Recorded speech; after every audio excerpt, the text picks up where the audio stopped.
Jesse Jackson, without question, has done some things to help black people. It's no getting around it. Notice how when Umar does something or anybody wants to talk about and badmouth someone who, especially when they pass, they're no longer here to defend themselves. They say something like that they did something good, but they will never focus and tell you and remind you of the good thing that this person did.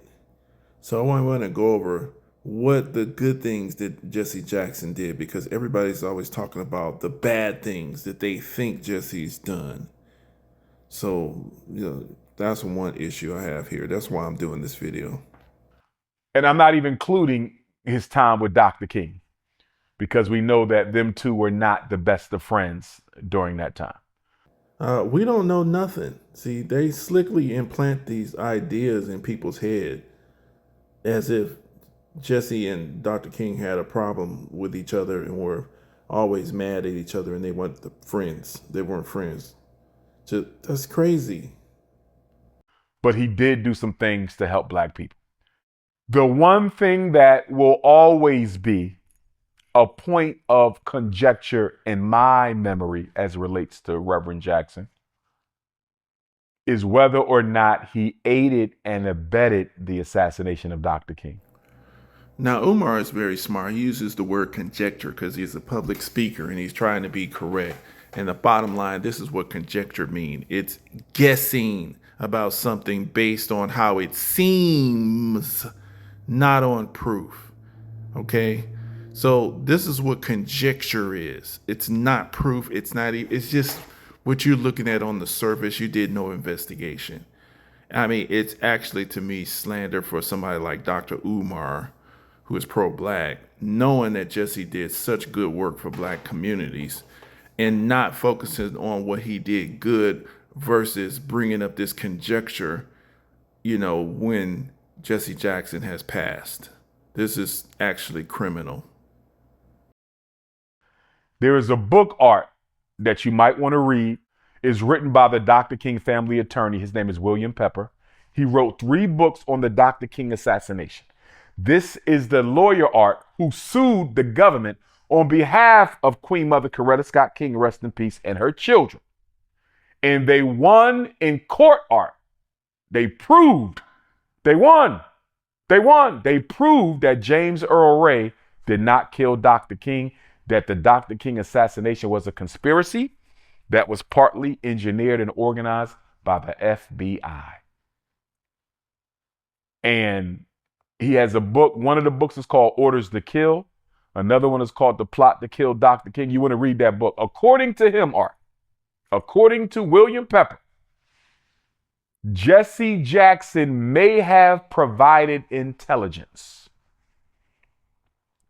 about Dr. King that may have helped them carry out the execution.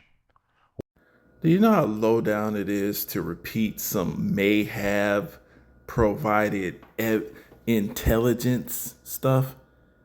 So he's not saying he was paid. Provided intelligence can mean anything. It can mean they just tapped this man's phones and he said something that helped them.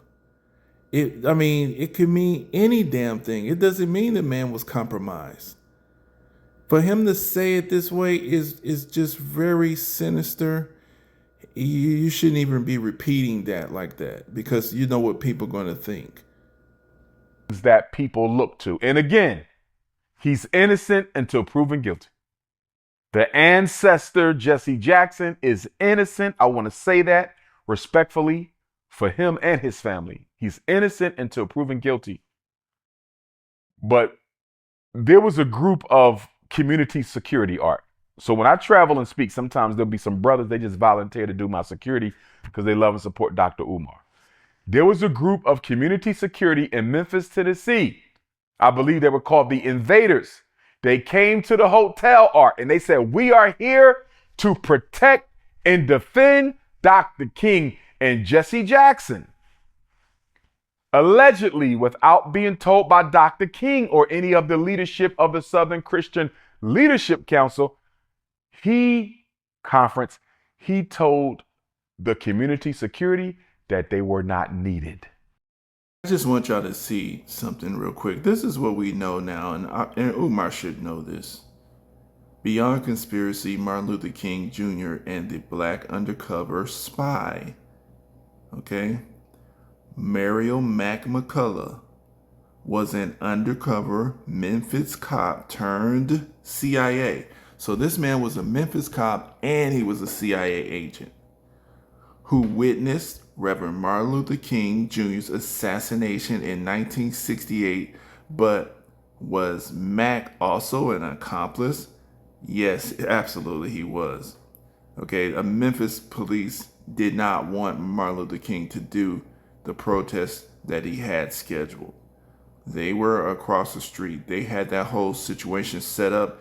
Jesse had nothing to do with it. This is Mac McCullough. This is a picture of Mac.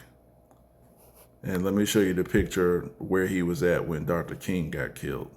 I first thought that this picture was Hosea Williams.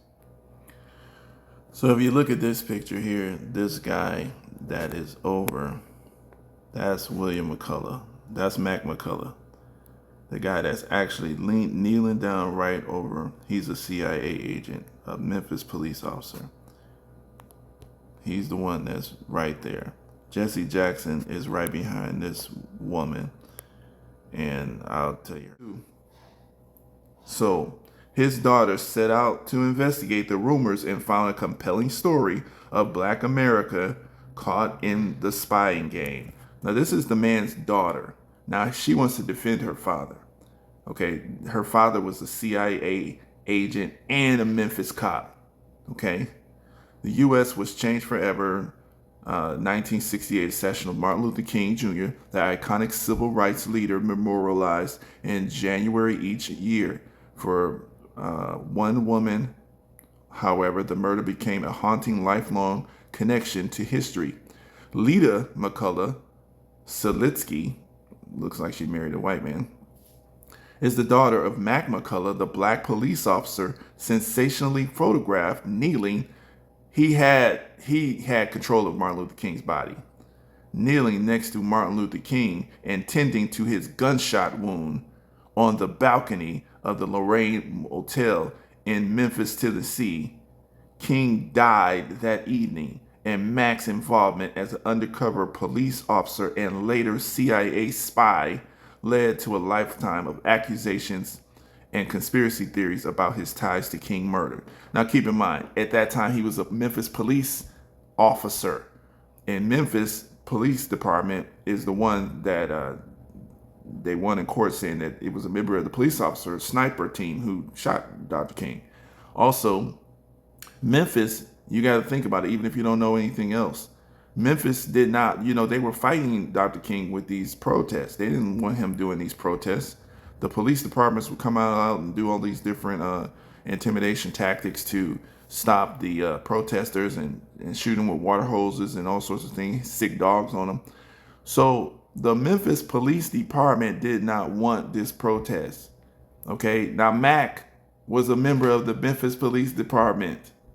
Okay, that's not, you want to blame Jesse, come on. So Lita, a lawyer, she's a lawyer, and then once Dr. King died, this man, if he was against that, what his police department did, now he gets promoted to CIA agent. Okay, he gets an upgrade. So the 1960s were a decade of unrest in America, an era of Vietnam protests. The Black Panthers, Reverend Martin Luther King Jr., and marchers against discrimination and police brutality. So this man, you got to think about that. In the 1960s, he joins the police. Okay, but anyway. Within months of graduating from the police academy, Mac was assigned to spy on civil rights protesters, which is how Mac found himself in the company of Reverend Martin Luther King Jr. on the fateful evening of April 4th, 1968. King was in town to support the Memphis sanitation workers on strike, which is a black municipal workers fed up with poverty wages and deadly dehumanizing treatment. They went head to head with Mayor Henry Loeb King, who already condemned the U.S. for its actions in Vietnam, was at the crossroads of a civil rights action and the labor protest, a powerful position that unsettled the establishment and J. Edgar Hoover's FBI. The Bureau was closely monitoring black activists through its program. So that was the FBI counterintelligence program. FBI Deputy Director William Sullivan had his eye on King, in particular, even issuing a call to arms memo days after King's iconic 1963 "I Have a Dream" speech. "We must mark him now, if we have not done so before, as the most dangerous Negro of the future in this nation." MLK and the Invaders. When Mac McCullough, this is a CIA agent, Memphis policeman. This is what Dr. Umar is saying that Jesse Jackson said, "We don't need them." When Mac McCullough infiltrated the Invaders activists in 1968, officially named the Black Organizing Project, the Memphis group was working with King's Southern Christian Leadership Conference. Now, we already know the government is after Dr. King. And Mac McCullough was a CIA agent infiltrated the Invaders.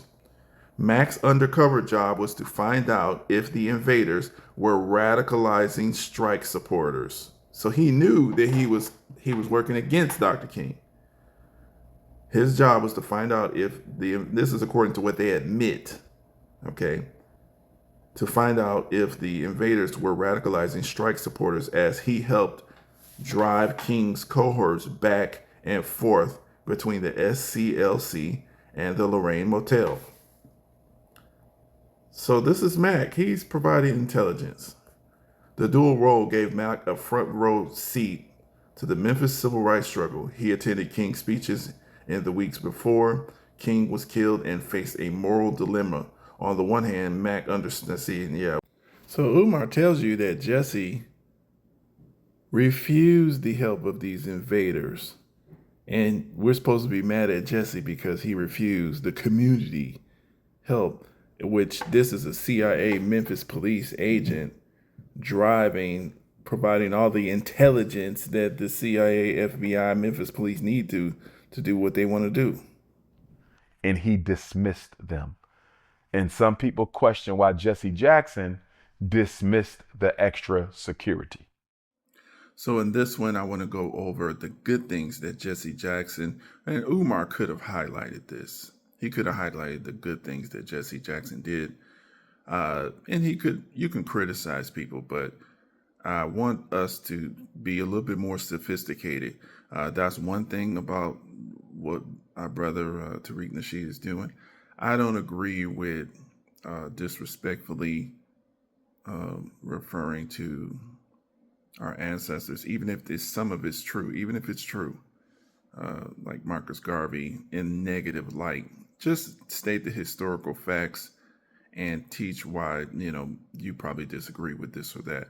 But people inspire folks, and there's much insight we can gain into properly studying our histories. Okay, so let me go over this part. They took up a collection to pay for the mission at a Washington church this morning, and at Jackson's national campaign headquarters, business was brisk. It had been slow. What little organization there is has gotten a Yeah, so during that time, what happened was the plane had got shot down over Syria. The pilot died. Goodman, the co-pilot, he ejected but was captured behind the enemy lines. The thing is, they just mentioned the white pilot on the news, and Jesse Jackson realized that was a black man, the one who got ejected and was a captive over there, and they weren't even mentioning this man's name.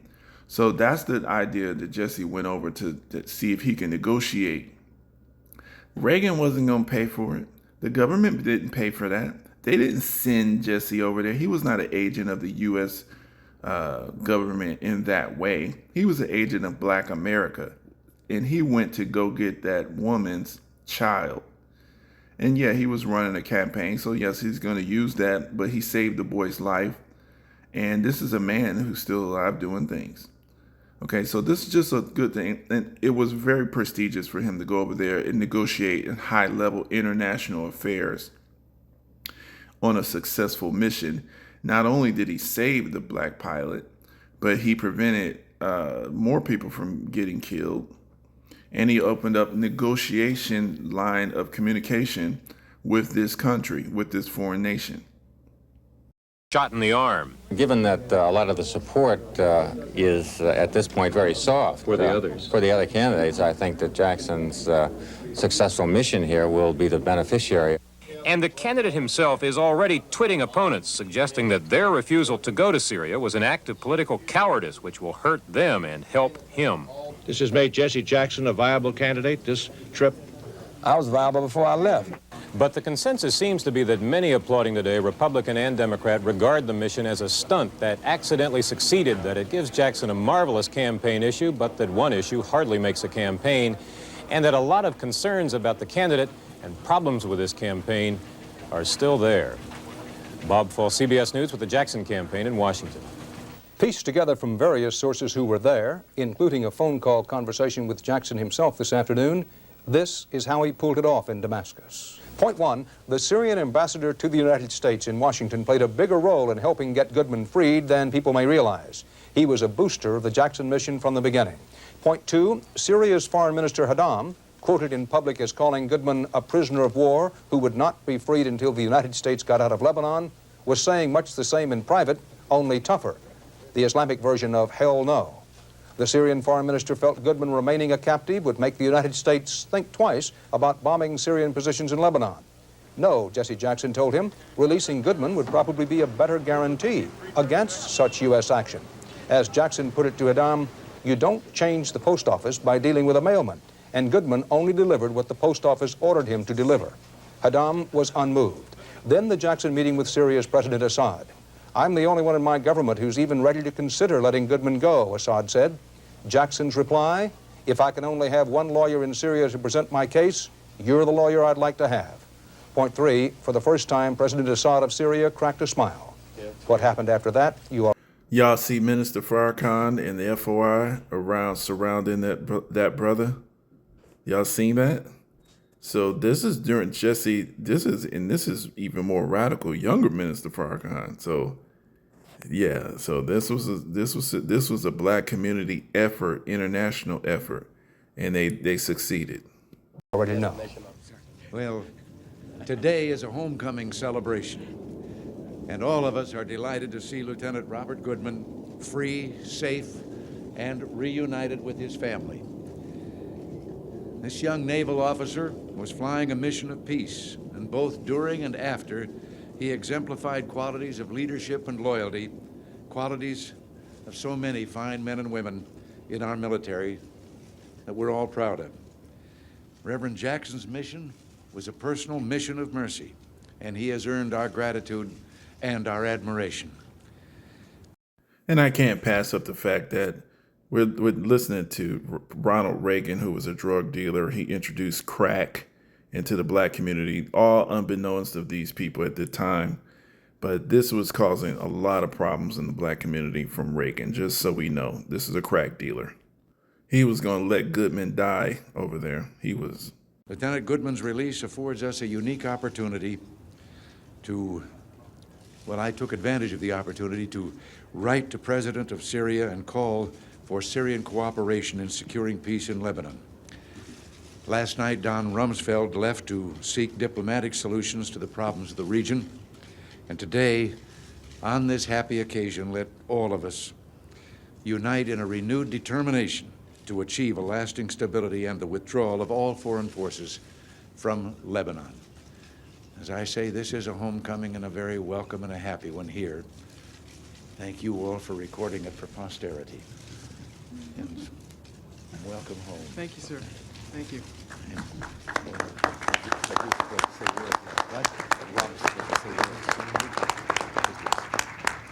I would just like to once again thank all the people involved, Reverend Jackson, Ambassador Paganelli, the ministers and his delegation, for their diligent work and the ability to get me home a little bit earlier than I had envisioned. Thank you very much, and I appreciate all the support.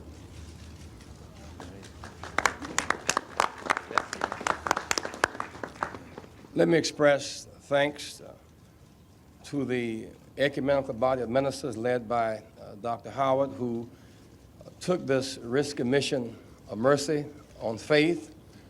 I want to express thanks to the Goodman family, Mrs. Marilyn Goodman and Bob and Terry, who prayed with us and gave us so much moral support and gave us the necessary inspiration.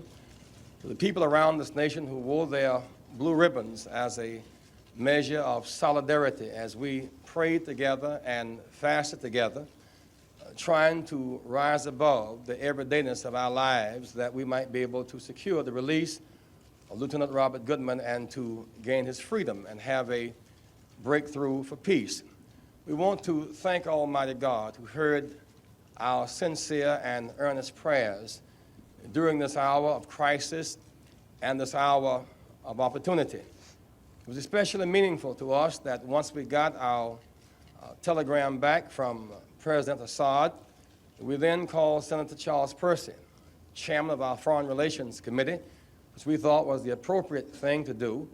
He then got us in contact with the State Department, Ambassador Murphy and Mr. Lawrence Eagleburger. It was the support of our State Department within the law that gave us the latitude that we needed to feel that we were doing the right thing within the law. The fact that we left this country and the ambassador from Syria, Rafik Jujati, escorted us to the airport, and when we arrived in Damascus, Syria, Ambassador Paganelli met us there, meant that we were without the portfolio of either government, but with the respect of both of them. President Reagan had the option to stop our mission. He had the option to interfere or to intervene. He did neither. And we felt that the fact that he made the choice to not intervene or interfere was significant to us. The fact that Ambassador Paganelli met us in Syria was a signal that our government had reasonable doubt, because missions like this are not that successful often, but that was all that we needed, was the reasonable assurance and the support. I would hope that the cycle of pain is now broken and that this mission of peace will take us to an everlasting peace. Lastly, it is significant that we were in Damascus. For one reason that many of us identify with Damascus is that a man traveling along that road many years ago fell off of a horse and was knocked unconscious. When he awakened, he saw a new light. It was the Apostle Paul, and because he saw that new light, the world has never been the same since.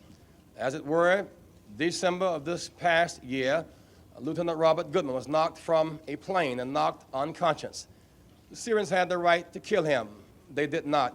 They nursed him back to good health, and in due time, they released him, and thus we see another light on this day.